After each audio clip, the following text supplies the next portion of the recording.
Hello and welcome. So today we're going to learn something called proximity prompt. Proximity prompt is maybe something you've seen in a lot of different projects. In this case, we're going to try to use it to turn on and off a light. So this is a lamp over here. We can press E to turn it on, and we can press and hold E to turn it off. So the way that proximity prompt works is that first of all, we'll grab an object, a part over here, and we're going to insert two things.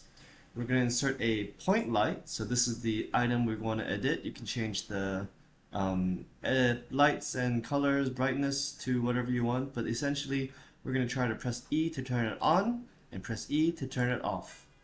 Over here, we have another thing called proximity prompt. So just hover over the part, insert a proximity prompt over here, and then insert the script.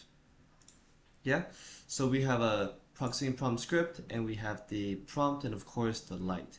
Now the way that the script works, it looks something like this. Okay, so whenever you trigger the proximity prompt, or in other words, whenever you press E, you can change that to anything else as well, but if you press E on the proximity prompt, it's gonna do something. So in this case, it's gonna look for its point light, and it's gonna turn it on.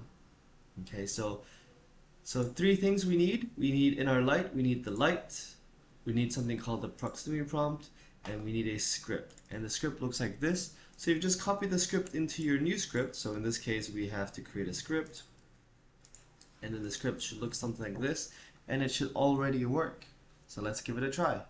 Let's click on play. Oops, actually, before I do that, I do need to change this. Oh, that's good. Okay, so let's give it a try. When I click on play, it should turn on or off the light. So let's try this out. Yep, it does work. As you can see, it turns on and off the light. And this is, so if I hold for 1 second, it's going to turn on and off the light. You can change these settings as well inside of the proximity prompt itself. Thanks.